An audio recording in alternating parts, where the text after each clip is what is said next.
Next heading डालेगा method of producing electric charge. Method of producing electric charge. Method of producing क्या बाबू? Electric charge. देखिए किसी uncharged body को charge किया जा सकता है, ठीक है, किसी अनचार्ज बॉडी को आप चार्ज कर सकते हैं। इसके तीन मेथड हैं। तीन मेथड में एनसीईआरटी ने सबसे ज्यादा अच्छे से एक्सप्लेन किया है लास्ट वाले को, इलेक्ट्रोस्टैटिक इंडक्शन। तो हम तीनों के बारे में पढ़ेंगे, लास्ट वाले को भी पढ़ेंगे, उस पर कुछ बेस्ड क्वेश्चंस करेंगे।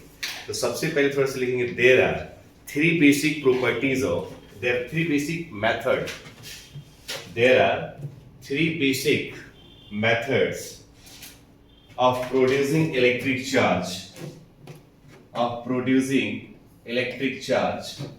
तीनों का नाम हम यहां लिख रहे हैं। पहला है charging by friction,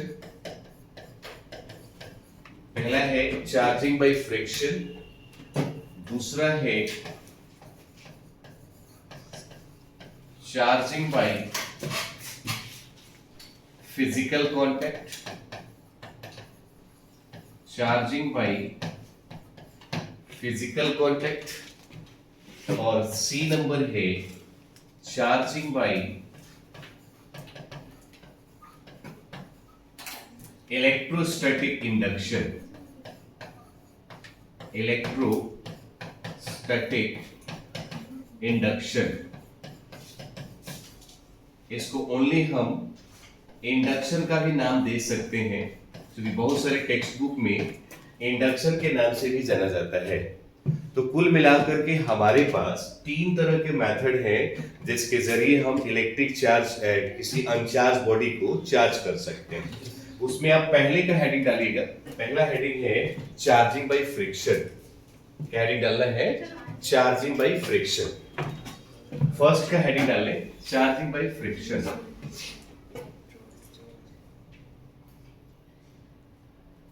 charging by, देखिए अब सबसे पहले हम किसके बारे में समझने की कोशिश करेंगे? फ्रिक्शन के बारे में। तो पहला चीज तो ये जान तो लें कि फ्रिक्शन एक्चुअली होता क्या है। तो फ्रिक्शन देखिए 11th स्टैंडर्ड में आपने पढ़ा होगा कि यदि हमारे पास कोई एक बॉडी है और उस बॉडी का सरफेस ये है और एक दूसरी बॉडी जिसका सरफेस ये है, यदि ये दोनों बॉडी आपस में जब कांटेक्ट में आ जाएंगी और इनके बीच में जब इस तरह का मोशन होगा, दिस इज रिलेटिव मोशन, इस रिलेटिव मोशन को जो अपोज करता है वही फ्रिक्शन कहलाता है। क्या कहलाएगा? फ्रिक्शन। अब सवाल ये कहता है कि किसी अनचार्ज बॉडी को भी चार्ज किया जा सकता है क्या बाय फ्रिक्शन? तो सवाल आंसर हुआ क्या? यस। कैसे? कि जब हम दो कंडक्टिंग बॉडी को आपस में रब करेंगे, तो आपको इतना पता है, ध्यान दीजिएगा। जैसे मान लीजिए कि हमारे पास एक बॉडी ए हो गई, इस बॉडी का नाम क्या रखा? ए, और दूसरी बॉडी हमारे पास हो गई कौन सी बाबू? बी। अब दोनों को हम आपस में क्या करेंगे? रब करेंगे। रब करेंगे तो आपको पता है अकॉर्डिंग टू केमिस्ट्री एटम के आउटर मोस्ट ऑर्बिट में इलेक्ट्रॉन लूजली बाउंडेड होता है। उसको हल्की सी भी एनर्जी मिलेगी तो क्या हो जाएगा? गिर जाएगा। तो यहाँ पर जैसे ही हम दो बॉडी को आपस में रब करते हैं तो ट्रांसफर किसका होगा? इलेक्ट्रॉन का। तो जैसे ही इलेक्ट्रॉन एक बॉडी से दूसरी बॉडी पर जाता है, सपोज ए से चला गया, तो जहां से इलेक्ट्रॉन जाएगा वहां चार्ज कौन सा दे देगा? पॉजिटिव। और जहां जाएगा वहां पर चार्ज कौन सा देगा? तो भाई जब ट्रांसफर हुआ इलेक्ट्रॉन का which is cause of charge body, तो जैसे इलेक्ट्रॉन ट्रांसफर हुआ तो पहले पर कैसा साइन आ गया और दूसरे पर साइन कैसा? ये प्लस का साइन और माइनस का साइन ही यह बताता है कि बॉडी चार्ज हो गई है। यदि प्लस का चार्ज है तो बॉडी पॉजिटिवली चार्ज है और इसमें एक्सेस ऑफ क्या है? प्रोटॉन। ऐसे ही यदि बॉडी हमारी नेगेटिवली चार्ज है तो इस पर एक्सेस ऑफ क्या है? इलेक्ट्रॉन। आई बात समझ में? तो सवाल ये हुआ कि हम बॉडी को रब कर दें तो इलेक्ट्रॉन का ट्रांसफर होगा, और जब इलेक्ट्रॉन का ट्रांसफर होगा तो बॉडी अपने आप क्या हो जाएगी? चार्ज। तो friction is the method by which we can charge any uncharged body. Clear है? तो रब करने पर भी बॉडी को चार्ज किया जा सकता है। तो थोड़ा सा लिखेंगे, according to this method,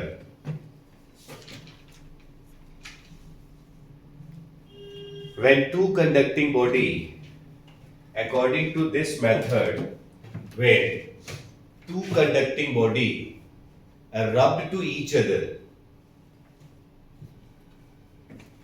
rubbed to each other,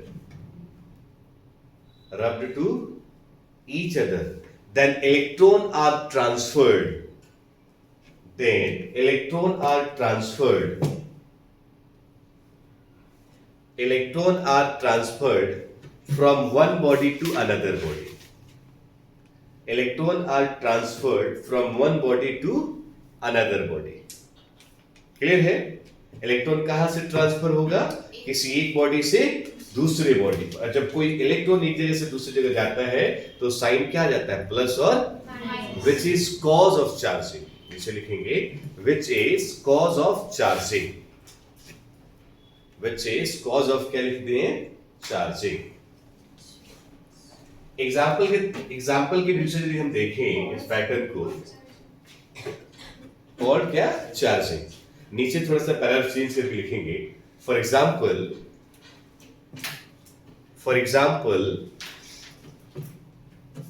when a glass rod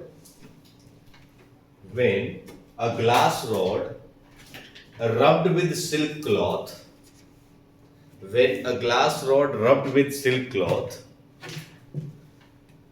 then glass rod acquire positive charge.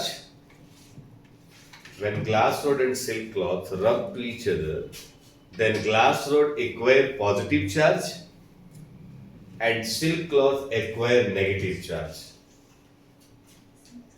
Silk cloth acquire कौन सा बाबू? Negative charge. Silk cloth acquire क्या?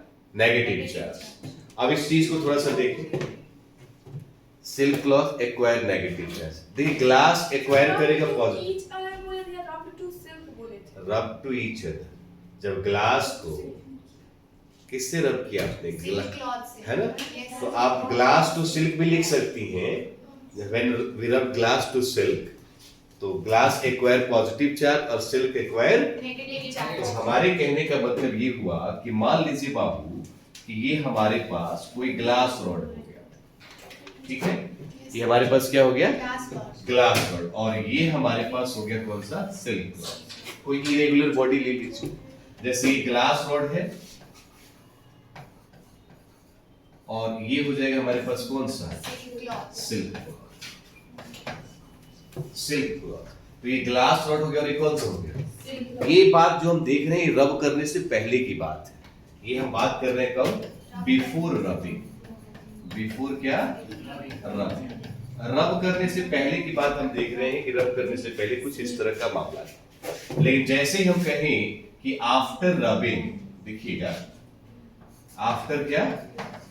रबिंग। रब करने से बात देखिए बाबू, ये ग्लास रॉड हो गया ना, और ये कौन सा हो गया हमारे पास? आपको पहले पता है कि ये बॉडी हमारी न्यूट्रल है, ये बॉडी भी क्या आपकी? लेकिन जैसे ही इसको हमने रब किया इलेक्ट्रॉन यहां से ट्रांसफर होगा। और इतना हमें पहले से पता है कि यदि किसी बॉडी से एक इलेक्ट्रॉन जाएगा तो छोड़ के एक ही प्लस का साइन जाएगा, अर्थात सेम अमाउंट में उतना चीज छोड़ करके जाता है। तो सपोज यहाँ पर चार्जेस हमने लिखे कितने हैं बता दीजिए? 4 है, 5 है, 5 है ना? इसका मतलब कितने इलेक्ट्रॉन गए? तो इस साइड कितने इलेक्ट्रॉन आ गए? 5।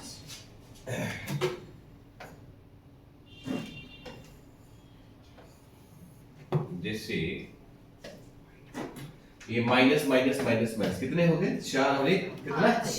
अब देखिए रब करने के बाद ही ना इलेक्ट्रॉन ट्रांसफर हुए। आज जब इलेक्ट्रॉन ट्रांसफर हुए तो जो बॉडी पहले न्यूट्रल हुआ करती थी अब कैसा हो गई? चार्ज। कौन सा चार्ज हो गई? इसको हम बोलेंगे पॉजिटिवली चार्ज। पॉजिटिवली क्या हो गया बाबू? चार्ज हो गया। और ये वाला हिस्सा हमारे पास क्या हो जाएगा? Negatively charge. समझ में आ रहा है? नेगेटिवली क्या? चार्ज हो। Negatively charge body. तो ये बात चार्जिंग वाली हमने कब सोची है? इलेक्ट्रॉन के ट्रांसफर होने के बाद ही ना। इलेक्ट्रॉन ट्रांसफर कब हुआ है? रब करने के बाद। और रब किया तो हमने कंसेप्ट कौन सा यूज किया? फ्रिक्शन वाला यूज। तो फ्रिक्शन से भी हम किसी अनचार्ज बॉडी को चार्ज कर सकते हैं। तो इसमें एक बाबू वाला पैटर्न ये है, थोड़ा सा याद रखिएगा बाबू वाला पैटर्न ये है जो आपके पेपर में आ जाता है कि फ्रिक्शन कौन सा फोर्स है। तो याद रखिएगा ऐसा फोर्स जो पाथ डिपेंडेंट हो, कैसा हो, जो पाथ डिपेंडेंट हो वो कंजर्वेटिव है, नॉन कंजर्वेटिव है, और जो पाथ इंडिपेंडेंट है वो क्या है, कंजर्वेटिव। मतलब फ्रिक्शन पाथ डिपेंडेंट फोर्स है तो ये नॉन कंजर्वेटिव है। कौन सा है, तो याद रखिएगा जो फ्रिक्शन है बाबू, फ्रिक्शन इज अ, कौन सा फोर्स है ये, नॉन कंजर्वेटिव फोर्स। कौन सा फोर्स है भाई, तो यहां पर एक सवाल ये भी आ जाता है कि जब फ्रिक्शन को आपने नॉन कंजर्वेटिव लिखा है तो कंजर्वेटिव के कुछ एग्जांपल बता दीजिए। तो ध्यान दीजिए कंजर्वेटिव का एग्जांपल समझ लीजिएगा। Conservative means those force which is independent to the path. तो कंजर्वेटिव फोर्स में आप एग्जांपल भी दिखाना चाहते हैं तो पहला ही फोर्स है जिसको आप कह सकते हैं इलेक्ट्रोस्टैटिक्स। कौन सा फोर्स, इलेक्ट्रोस्टैटिक्स। आप कह सकते हैं मैग्नेटिक फोर्स।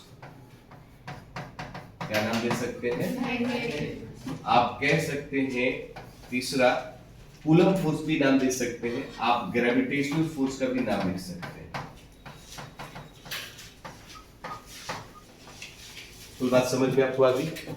तो कुल मिलाकर के यही कंसेप्ट है कि चार्जिंग बाय फ्रिक्शन का मतलब होता है कि दो बॉडी को लीजिए, रब कीजिए, रब करने के बाद वो बॉडी क्या हो जाएगी, चार्ज। और रब के दौरान फ्रिक्शन का कंसेप्ट उसके अंदर इन्वॉल्व है। तो friction is the method by which we can charge any uncharged body. Clear है। तो आपको क्या करना है, जो बात हमने लिखा है उसके बाद इस चीज को आप लिख लेंगे। हाँ 40% से छोटा नहीं होगा, इससे छोटा नहीं होगा तो वहां से कर दीजिए। ठीक है, यहां से लिख लीजिएगा। बिफोर रबिंग आफ्टर रबिंग दिखा सकते हैं पॉजिटिवली चार्ज, और उसके बाद इन दोनों के बारे में लिख लीजिएगा फटाफट। आपने लिखा ना एग्जांपल एक्वायर समथिंग, तो आप पहले बिफोर रबिंग वाला पैटर्न लिख लीजिए, ये वाला ग्लास और सिल्क क्लॉथ, और आफ्टर रबिंग वाला भी लिख लीजिए। रब जब हुआ तो यहां से इलेक्ट्रॉन ट्रांसफर हो गए, यहां से इलेक्ट्रॉन ट्रांसफर यहां है ना भाई, इस पर प्लस का चार्ज तो पॉजिटिवली चार्ज दिखा दीजिए, नेगेटिवली चार्ज इसको लिख लीजिए। यहां पर एक पॉइंट डाल देंगे, कौन सा हम लोग लिख लीजिए। ठीक है,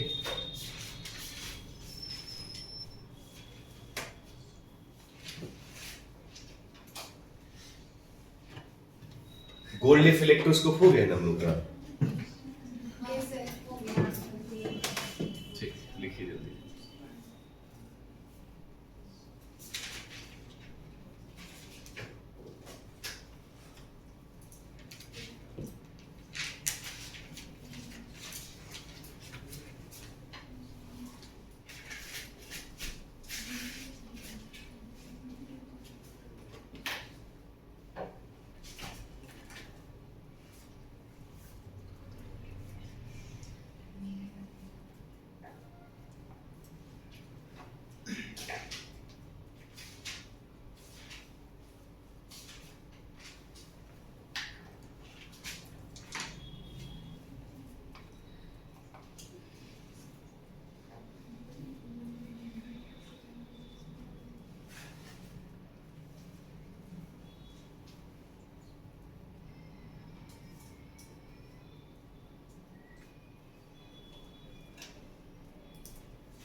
ये नोट पे करके लिख लीजिएगा कि फ्रिक्शन एक नॉन कंजर्वेटिव फोर्स है जहां कंजर्वेटिव नहीं है।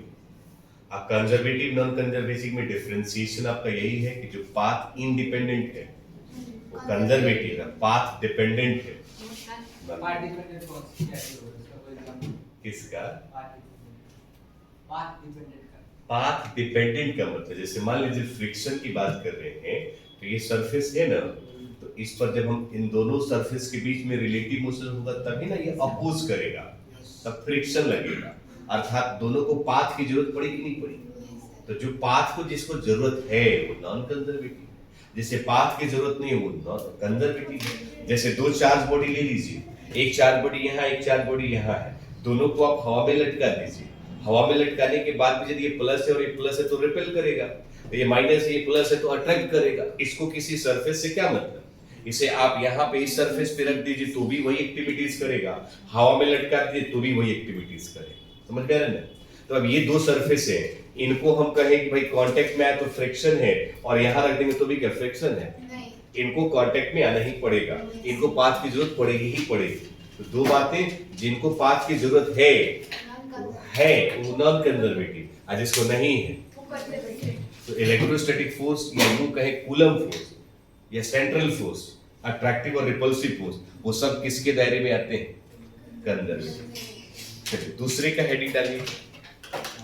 दूसरा कौन सा है भाई, चार्जिंग बाय फिजिकल कांटेक्ट। ध्यान रखिए इस बात का, चार्जिंग बाय क्या है, फिजिकल कांटेक्ट। अब चार्जिंग बाय फिजिकल कांटेक्ट में क्या है थोड़ा सा सीख लीजिए।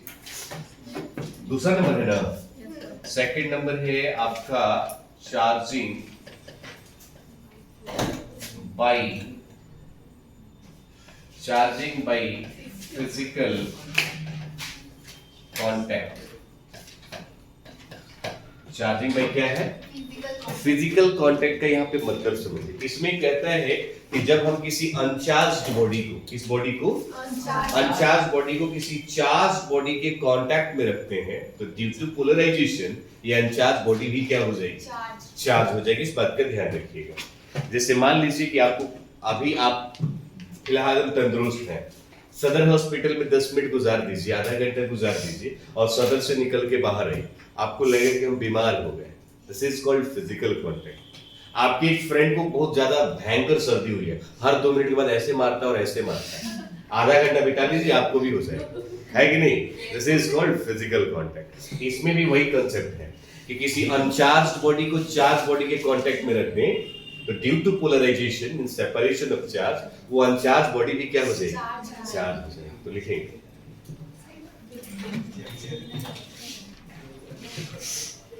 in this type of method, लिखेंगे in this type of method,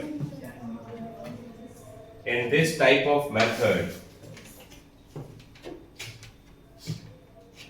in this type of method when, in this type of method when uncharged body, when uncharged body is touched, uncharged body is touched or contact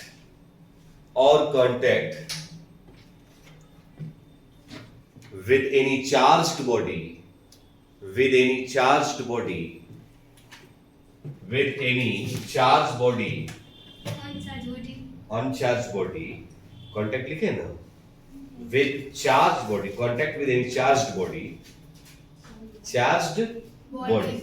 then due to polarization,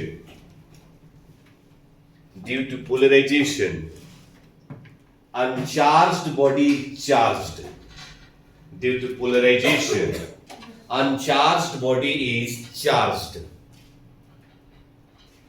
uncharged body is charged। भाई मतलब तो समझ में आया कि हम किसी uncharged body को किसी चार्ज बॉडी के कांटेक्ट में रख दें तो आफ्टर सम टाइम वो भी चार्ज हो जाए। This method is called charging by physical contact. तो सबसे इंपॉर्टेंट जो हमारा पैटर्न है वो हमारा है चार्जिंग बाय इलेक्ट्रोस्टैटिक इंडक्शन। इसमें कुछ खास फर्क नहीं है, इलेक्ट्रोस्टैटिक इंडक्शन में और फिजिकल कांटेक्ट में कुछ खास फर्क नहीं है। उसमें हम कांटेक्ट में लाएंगे, किसमें, फिजिकल, और इसमें without any contact uncharged body can be charged. समझ में आ रहा है, मतलब बिना टच किए हुए भी हम किसी बॉडी को चार्ज कर सकते हैं, बट हाउ, तो पॉसिबल तो है बट कैसे, उस बात को लिखवाएं। थोड़ा सा लिखेंगे चार्जिंग बाय इलेक्ट्रोस्टैटिक इंडक्शन। तीसरा नंबर चार्जिंग बाय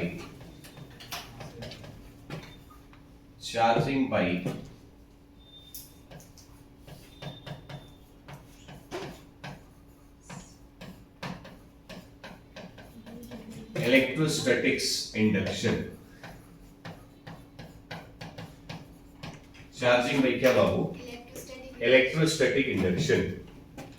इसको खाली इंडक्शन में बोले तो कोई प्रॉब्लम नहीं है। तो पहले एक कंसेप्ट है कि पहले हम लोग लिख लेते हैं, फिर इसको हम समझाते हैं कि कैसे बिना टच किए हुए किसी बॉडी को चार्ज किया। थोड़ा सा लिखिएगा। It is the process of charging, it is process of charging, it is process of charging when it is process of charging when नहीं when काट दीजिए without contact with charged body, without contact with a charged body.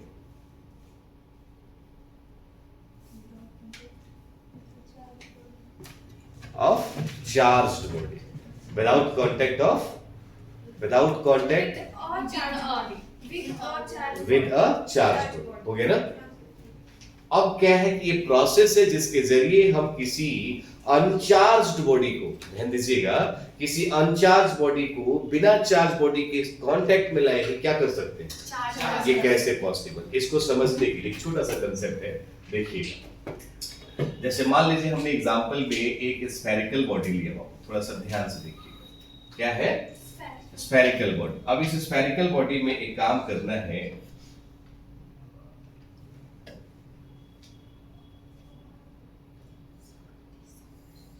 एक इस तरह से कुछ spherical body हमने बना।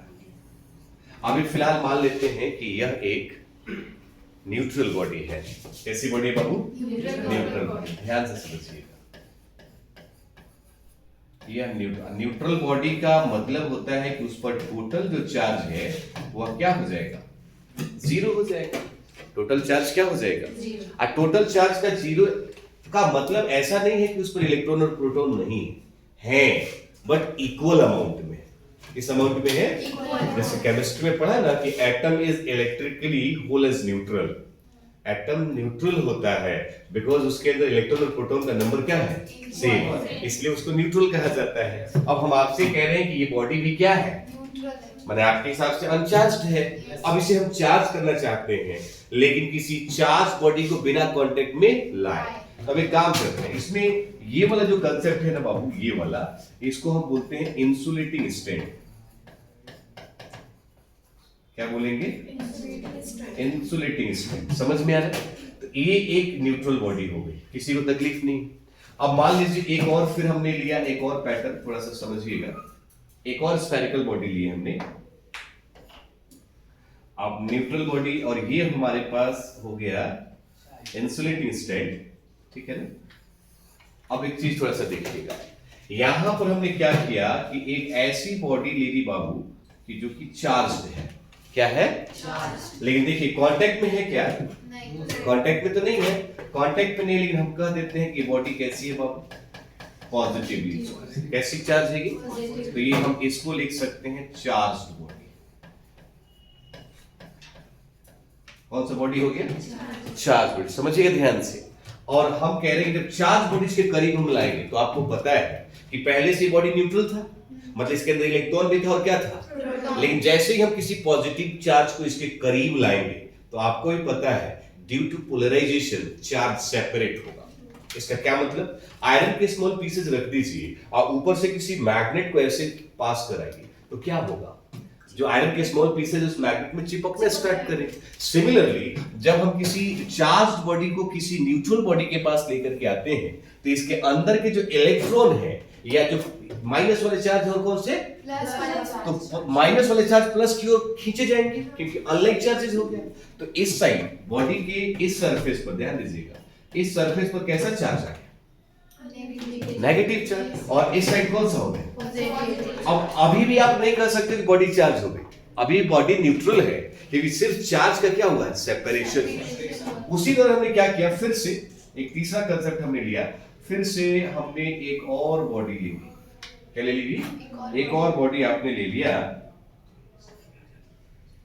और इसमें हमने अब की बार थोड़ा सा पैटर्न यूज किया, थोड़ा समझिएगा इस बात। यहां पर आप वही पहले की तरह दिखा सकते हैं कौन सी बॉडी है ये? Positively charge body. और इस वाले जो चार्ज है ना बाबू, ये वाला पॉजिटिव वाला, इसको हम बाउंड चार्ज कहेंगे। कौन सा चार्ज कहेंगे? बाउंड चार्ज कहेंगे। अब जैसे इसके करीब लाए, आपके हिसाब से पहले से इधर क्या है और इस साइड कौन सा है? और उस दौरान हम क्या करेंगे, इस बॉडी को हम अर्थ कर देंगे। सिस्टम आ गया भाई, यहां से क्या करेंगे? अर्थ। अर्थिंग समझते हैं बाबू? इसको हम ग्राउंड कहते हैं। क्या कहेंगे? इसको ग्राउंड करते हैं। ग्राउंड का मतलब भी हम समझाने वाले हैं।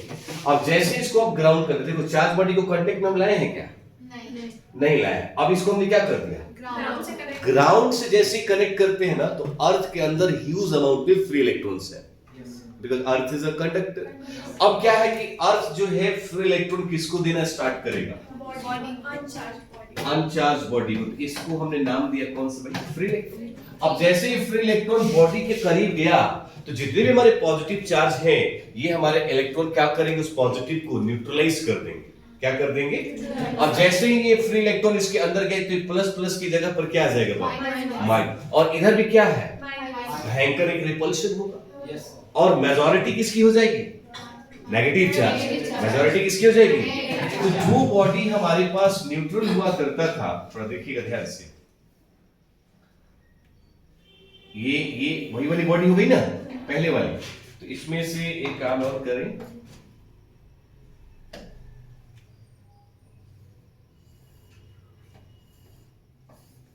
देखिए अब इस क्या करना है, उसी दौरान जैसे ही हमने देखा कि इसके अंदर मेजॉरिटी किसकी हो गई, हम तुरंत क्या करेंगे? अर्थिंग वाले पैटर्न को और बाउंड चार्ज बॉडी को। ये कौन सा बॉडी है?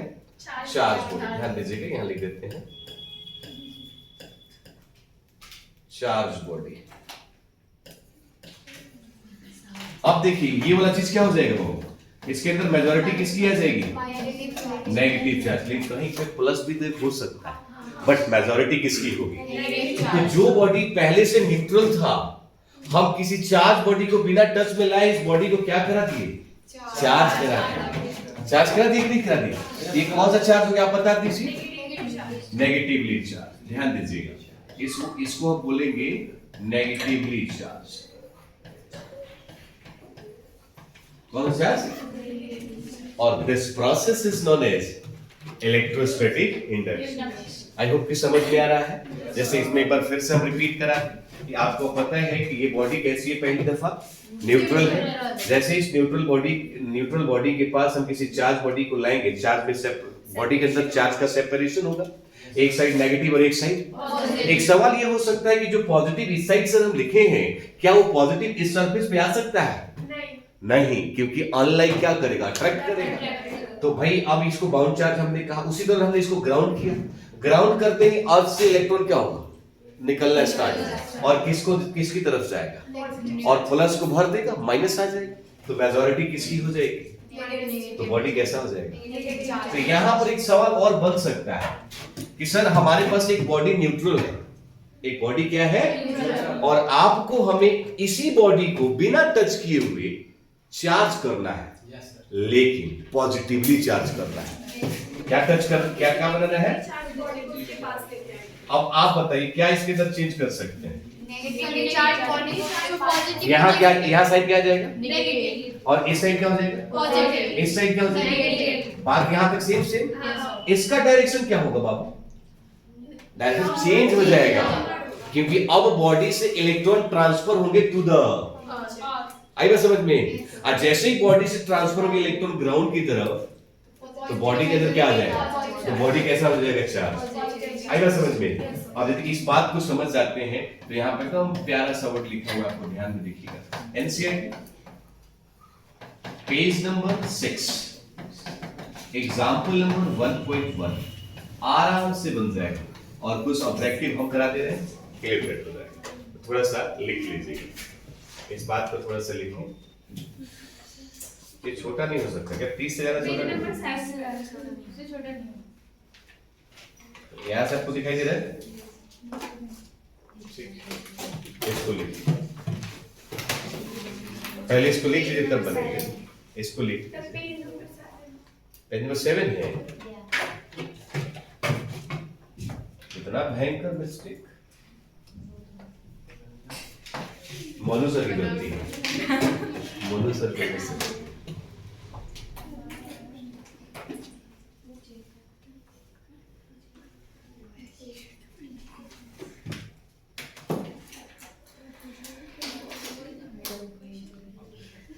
अब एनसीईआरटी को देखेंगे, शायद बन जाएगा ध्यान से।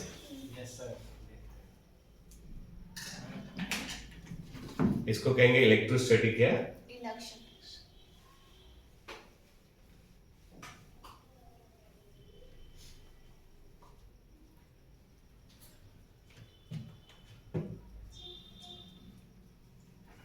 अभी जब तक ये ठीक नहीं बना तब तक लैगिंग वाला सिस्टम आता रहेगा। डिजिटल बोर्ड एक्चुअली है किसके लिए जानते हैं? सिर्फ क्वेश्चन आ सकता है, क्वेश्चन से करिए उस पर ज्यादा अच्छा है। ये वाला पैटर्न ठीक से लग रहा है ना? Yes. इलेक्ट्रोस्टैटिक इंडक्शन में हम क्या कर सकते हैं कि बॉडी को कैसे चार्ज करना है।